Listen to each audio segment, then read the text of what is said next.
8 साल की सुनैना को खाना बनाने का बहुत शौक था। जब भी माँ रसोई में होती, वह पास बैठकर ध्यान से देखती। कभी वह चम्मच हिलाने में मदद करती, कभी सब्जियां धोती और कभी मसालों की खुशबू सूंघकर अंदाज़ा लगाने की कोशिश करती कि कौन सा मसाला किस खाने में डलता है। माँ हंसते हुए कहती, मेरी बेटी तो बड़ी होकर बहुत बड़ी शेफ बनेगी। पहला मौका एक दिन माँ की तबीयत ठीक नहीं थी। पापा ऑफिस गए थे और भाई खेलने चला गया था। सुनैना को जोर की भूख लगी, लेकिन वह माँ को परेशान नहीं करना चाहती थी। अचानक उसे ख्याल आया, क्यों न आज मैं खुद खाना बनाकर सबको सरप्राइज दूं। वह जोश के साथ रसोई में गई और फ्रिज खोला।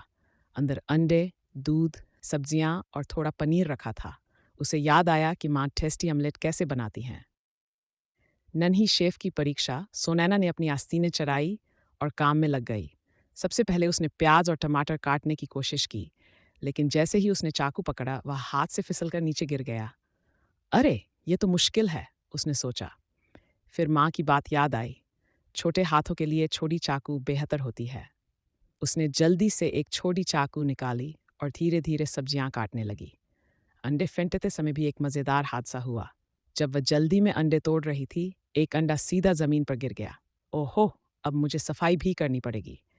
वह जल्दी से कपड़ा लेकर जमीन साफ करने लगी।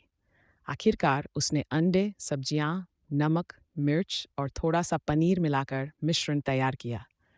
फिर उसने फ्राई पैन में थोड़ा सा तेल डाला और जब तेल गर्म हो गया तो सावधानी से मिश्रण डाल दिया। जैसे ही ऑमलेट की खुशबू रसोई में फैली, सुनैना के चेहरे पर खुशी चमक उठी। सरप्राइज और खुशी जब ऑमलेट तैयार हो गया तो सुनैना ने उसे प्लेट में रखा और टेबल पर ले आई। उसी समय माँ कमरे से बाहर आई और हैरानी से पूछा, यह खुशबू कैसी है?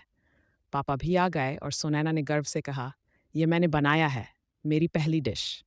पापा ने पहला निवाला लिया और हैरानी से बोले, वाह, यह तो सच में बहुत टेस्टी है।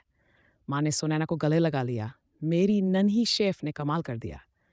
सुनैना खुशी से चमक उठी। उसने सोचा, यह तो बस शुरुआत है, एक दिन मैं सबसे बेहतरीन शेफ बनकर दिखाऊंगी।